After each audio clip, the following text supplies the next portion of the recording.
warahmatullahi wabarakatuh.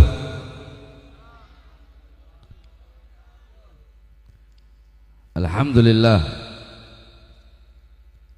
alhamdulillahil ahad, wassalatu wassalam ala man fis sama ismuhu Ahmad wa fil ardi ismuhu Muhammad wa ala alihi wa sahbihi wa ba'd.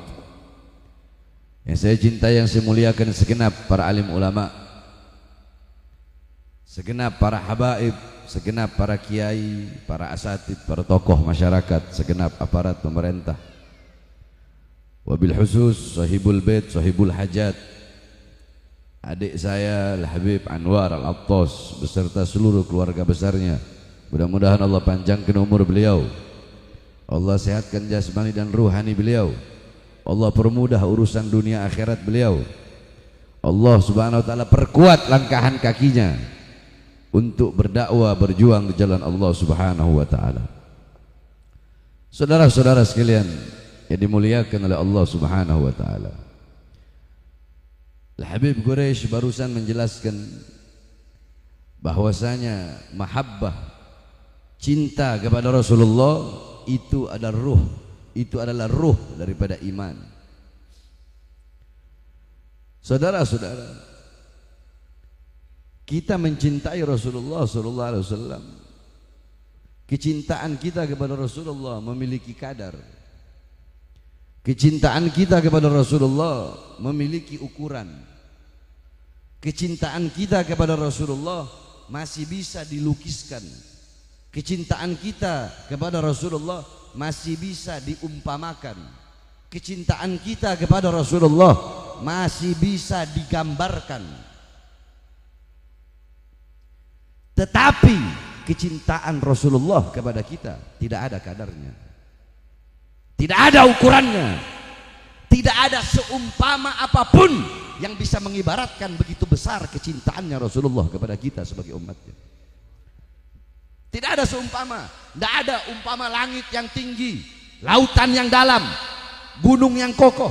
Tidak ada umpama apapun, ibarat apapun yang bisa menggambarkan begitu besar kecintaan Rasulullah kepada kita.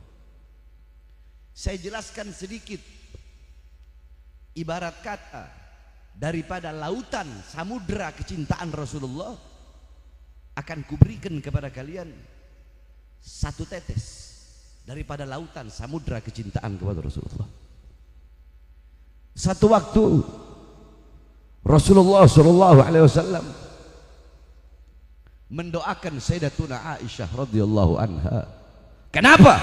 Karena Sayyidatuna Aisyah melakukan suatu perkara yang menggembirakan Rasulullah SAW.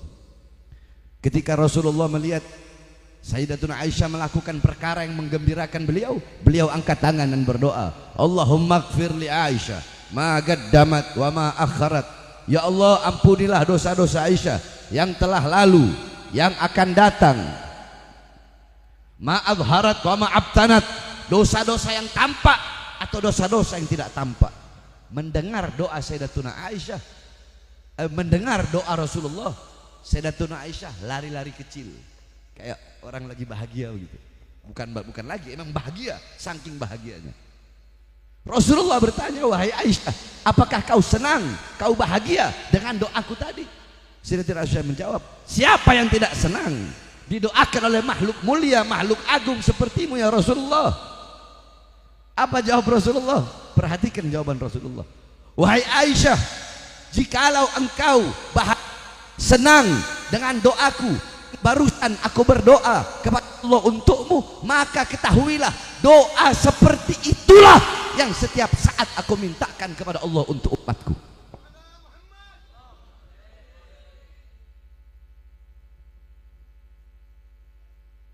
Satu waktu Rasulullah sallallahu alaihi wasallam duduk bersama para sahabat-sahabatnya.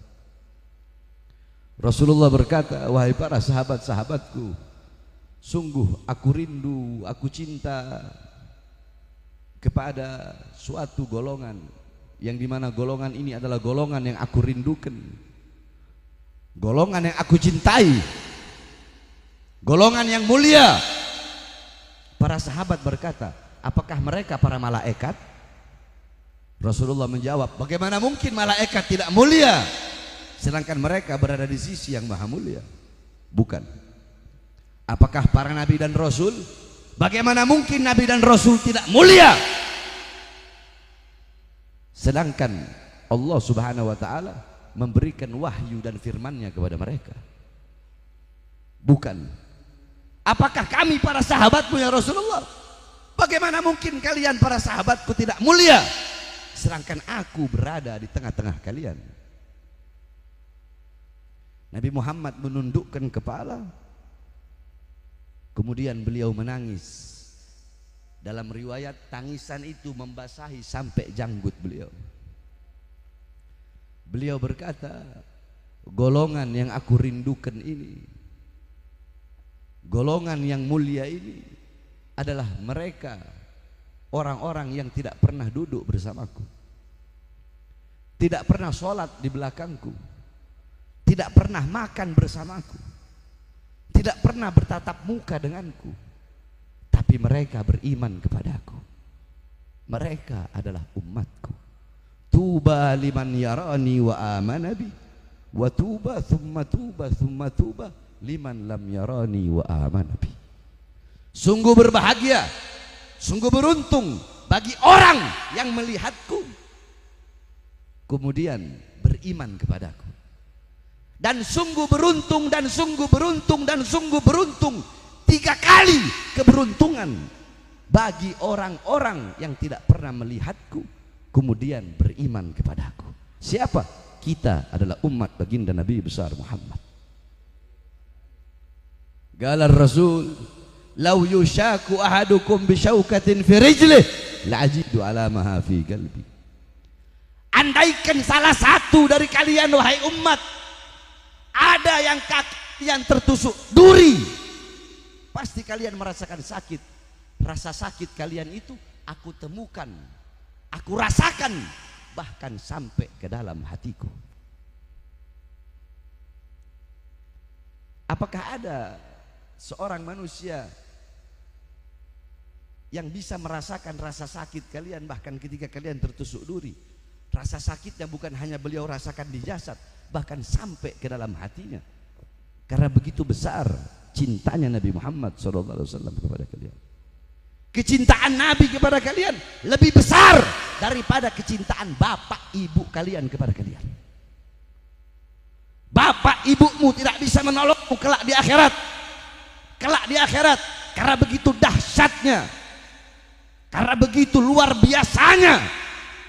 Bapak ibu tidak mengenal anak-anaknya, anak-anaknya tidak mengenal bapak ibunya, suami tidak mengenal istrinya, istri tidak mengenal suaminya.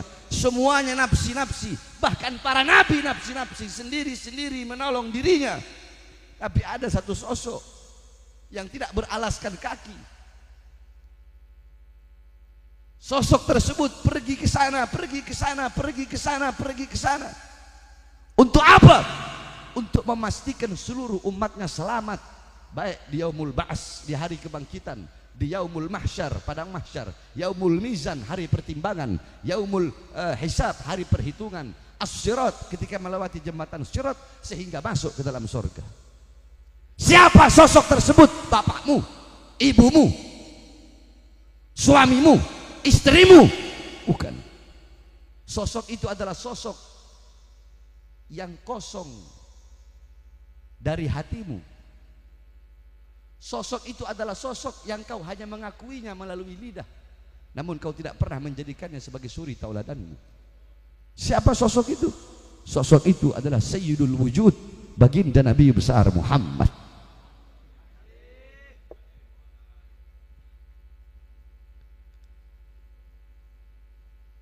Al-Imam Ali bin Abi Thalib radhiyallahu anhu, terakhir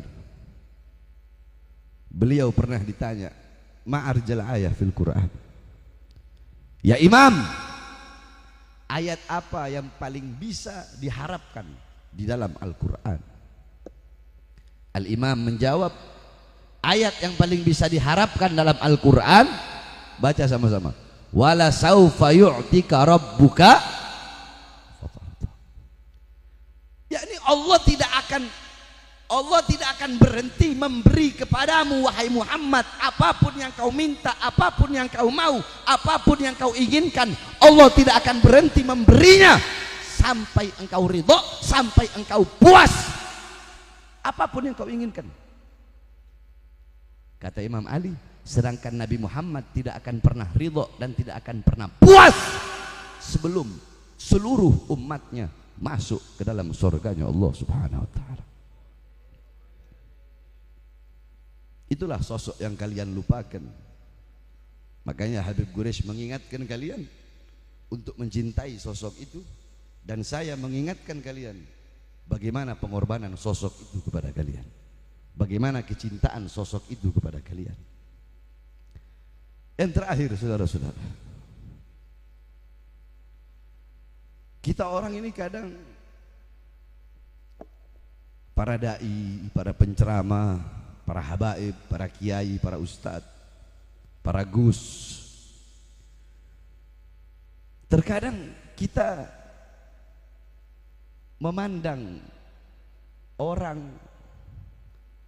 itu seakan-akan kita yang paling mulia. Saya lebih mulia darinya, kedudukan saya lebih tinggi darinya, nasab saya lebih mulia darinya, ilmu saya lebih tinggi darinya, ibadah saya lebih banyak darinya. Dia ahli maksiat, dia ahli ini, dia ahli ini, dia ahli ini, dia ahli ini, dia ahli ini. Saudara-saudara, jangankan kita, jangankan Bahar bin Smith yang masih Allah tutup aib-aib dan kekurangannya, yang dimana andaikan Bahar bin Smith berbuat satu dosa, andaikan berbuat dosa ada satu titik di wajah, titik hitam, kalian tidak akan menemukan titik putih di wajahnya Bahar bin Smith.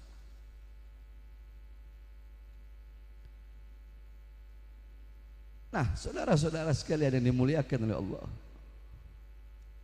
jangankan kita, para nabi dan para rasul. Tahu Nabi Allah Daud? Tahu Nabi Daud? Nabi Allah Daud alaihissalam pernah melihat seekor ulat di dalam hati Nabi Daud. Nabi Daud berkata, untuk apa Allah menciptakan ulat ini? Untuk apa Allah ciptakan ini ulat? Ini ulat kecil, dia hanya bisa merusak tanaman-tanaman, bunga-bunga, daun-daun digerogoti sama ini ulat-ulat. Untuk apa?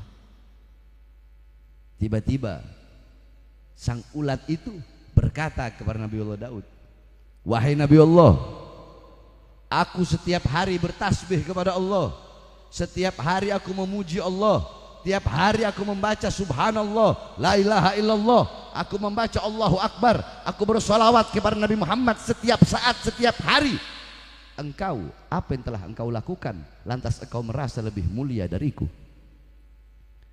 Ketika Nabi Daud mendengar jawaban daripada ulat itu, Nabi Daud bersujud, menangis, air matanya jatuh ke tanah sampai muka beliau dipenuhi. Jadi air mata Nabi Daud jatuh ke tanah, ya, dahinya ditempel ke tanah, sujud saking lamanya, selama tahunan. Ya, dalam riwayat ada yang bilang 100 tahun, ada ulama yang bilang 100 tahun, ada yang bilang 300 tahun Nabi Allah Daud sujud menangis. Sampai di atas kepalanya itu tumbuh pohon-pohonan, mukanya dengan lumut, burung-burung bersarang di atas kepalanya. Makanya ada satu kaidah dikatakan, laukana dumu'a ahlil arad jumi'at lakana dumu'a Daud akthar. Andaikan seluruh air mata penduduk langit, penduduk bumi dikumpulkan jadi satu, pasti lebih banyak air mata yang dikeluarkan oleh Nabi Allah Daud alaihissalam. Nabi Allah Nuh, Nabi Nuh melihat seekor anjing. Apa kata Nabi Nuh? Ngapain? Kenapa kok Allah menciptakan ini anjing? Ini anjing najis, wajahnya jelek, istilahnya seperti itu. Tiba-tiba ini anjing menoleh kepada Nabi Nuh, dan ini anjing berkata, wahai Nabi Allah, andaikan aku punya kehendak, punya kemampuan untuk menciptakan wujudku sendiri, bentukku sendiri, aku tidak akan menciptakan wujudku sejelek ini. Tapi aku bersyukur karena aku adalah ciptaan Tuhanku Allah.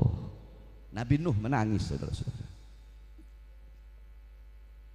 Al-Imam Abu Yazid Al-Bustami, saya nak ngomong manusia, saya ngomong binatang aja dulu.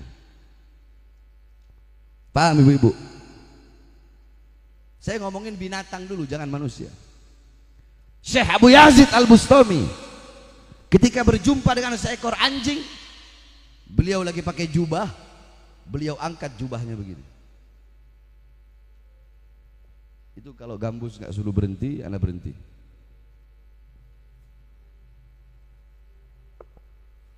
Mau dilanjutkan atau enggak?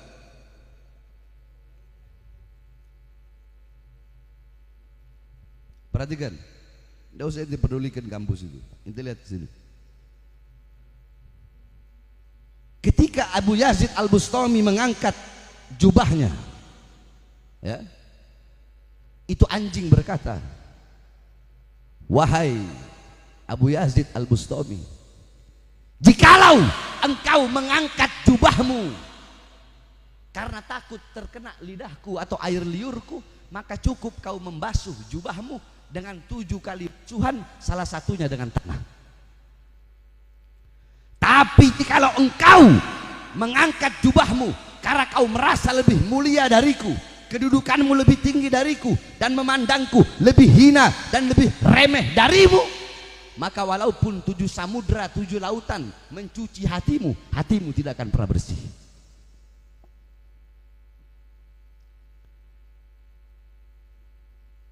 Terus bagaimana kita mau merasa diri kita lebih mulia daripada ulat, daripada anjing, dan daripada babi?